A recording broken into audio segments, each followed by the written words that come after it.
The cemetery lay under a cold, dusky sky, where the last light of evening faded into soft blues and grays. Dew clung to the grass, soaking through the worn knees of the woman's trousers as she slowly knelt before the grave. Her coat was old and threadbare, pulled tightly around her thin frame as if it could shield her from more than just the chill. In her hands, she held a small bouquet of wildflowers and avon stems. Fragile petals flowers she had picked carefully along the roadside, because she couldn't afford anything more. She brushed dirt from the gravestone with the sleeve of her coat, revealing the name carved into the stone. Ilara. The letters felt heavier every time she read them. She lowered the flowers gently, as though afraid to disturb the one resting beneath. The earth, her shoulders trembled as memories flooded. Her mind shared laughter in tiny rooms, whispered dreams late at night, promises they never got to keep. Ilara had been her only family when the world had turned its back on her, the one person who saw her pain and stayed anyway. Now, all that remained was this silent stone and the ache that never seemed to fade. The woman pressed her palms together, bowed her head, and whispered apologies into the cold air. Apologies for surviving, for being poor, for not being able to save the one person who had saved her. A tear slipped from her cheek and landed on the soil below, darkening it. She stayed there longer than she should have, as if standing up meant leaving Ilara alone again. Around her, the cemetery remained still, almost reverent, as though it too was listening to her grief. She took a shaky breath, resting her forehead briefly against the stone, unaware that this quiet moment, this private act of love, was about to change her life forever. Astra's footsteps broke the stillness behind her, slow and measured, crunching softly against the gravel path. At first, she didn't turn. Cemeteries were full of strangers and shared sorrow, and she had learned not to look up every time someone passed by. But the steps stopped close. To close in, she felt a presence beside her, heavy with something unspoken. She wiped her tears with the back of her hand and slowly lifted her head. A man stood there, tall and well-dressed, his black suit sharply pressed despite the damp evening air. In his hand was a single red rose, vivid and out of place against the muted colors of the graveyard. His face was handsome in a distant, public way, but now it was stripped of polish, marked by exhaustion and grief that no amount of money could hide. His eyes rested on the gravestone, lingering on the name as though it hurt to read it. When he finally spoke, his voice was quiet, careful, as if raising it might shatter something fragile between them. "You come here often," he said, not as a question but an observation. She nodded faintly, unsure what to say, her fingers tightening around the hem of her coat. There was something familiar in the way he looked at the grave, something that mirrored her own pain. He took a step closer, kneeling beside the stone, his expensive shoes sinking slightly into the soft earth. For a moment, neither of them spoke. The air felt thick, filled with memories neither of them had yet dared to share. Then, almost to himself, he added, "She used to tell me about you," his voice catching at the last word, as though speaking it had opened a wound he had kept hidden for far too long. Asterisk, she turned toward him slowly, her brows knitting together in confusion. "Tell you about me?" she asked, her voice barely more than a whisper. The man inhaled deeply, as if steadying himself, then lifted his gaze to meet hers. Up close, she could see how red his eyes were, how tightly he was holding himself together. He gestured gently toward the gravestone, his fingers hovering over the carved name without touching it, as if afraid the stone might burn. "That's my wife's grave too," he said at last. The word struck her like a sudden wind, stealing the breath from her lungs. For a moment, the world seemed to tilt.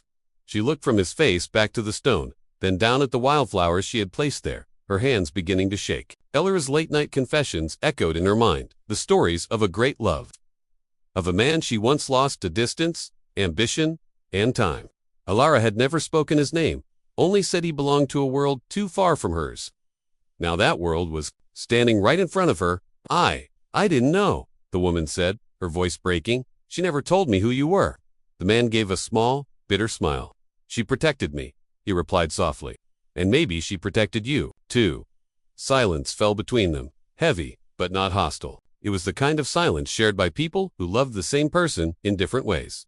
He lowered himself fully to the ground, resting on one knee beside the grave, and bowed his head. She watched as his shoulders trembled, just once, before he regained control.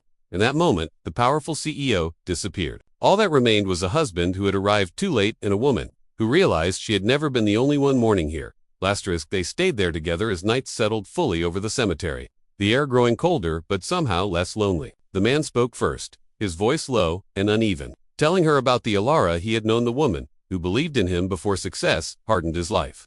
who waited through endless nights while he chased a future he promised would one day include her. He talked about missed calls, postponed visits, and the final argument that ended with him saying he would come tomorrow. Tomorrow never came. As he spoke, he kept his eyes on the grave, as if confessing directly to her, each word an apology he had carried for years. When he fell silent, the woman gathered her courage and began to speak to him. She told him about the Alara, who held her when she cried from hunger and fear, who shared her last coins without hesitation, who laughed even when life gave her nothing to laugh about. She described hospital rooms filled with quiet bravery, the way Alara pretended not to be afraid, the way she always asked about him, even near the end. Smiling as if love alone could keep her alive, the man's jaw tightened, tears finally slipping free as he listened to a version of his wife he had never fully known. Above them, the clouds parted, revealing a sky scattered with stars.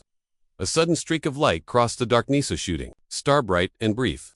Without speaking, both of them looked up at the same moment, their breaths catching. For a second, the grief loosened its grip, replaced by something gentler, almost hopeful. It felt as if Ilara herself was reminding them that love didn't end at the grave, that it lived on in shared memories and unexpected connections. In that quiet, luminous moment, they were no longer divided by wealth or circumstance, only united by the same aching, enduring love. The cold finally crept into their bones, and the cemetery lights flickered on, casting long shadows across the stones. The man rose first, then slowly knelt again, this time placing the red rose beside the small bundle of wildflowers. The contrast between them, perfect and imperfect, expensive and humble, felt strangely right. He adjusted the flowers carefully, as if arranging them together mattered, as if Alara would notice. The woman watched silently, her chest tight with emotion she didn't yet have words for. He turned to her, his voice softer than before, stripped of authority and pride. "Thank you," he said, "for being there when I wasn't, for loving her when my world pulled me away." The woman shook her head, tears spilling freely now. She never felt abandoned. She replied, "She loved you until the very end. You were her strength, even when you were far away." His breath hitched at her words, and he pressed a hand briefly over his eyes, nodding as if that small comfort was something he had waited years to hear. They began walking toward the gate together, their footsteps slow and unhurried. The path that once felt long and lonely no longer seemed so heavy. Before they parted, the man paused and looked at her with a sincerity that surprised them both. "You won't have to walk here alone anymore," he said gently. "Not ever." Again, she didn't answer right away, only nodded, holding that promise close to her heart.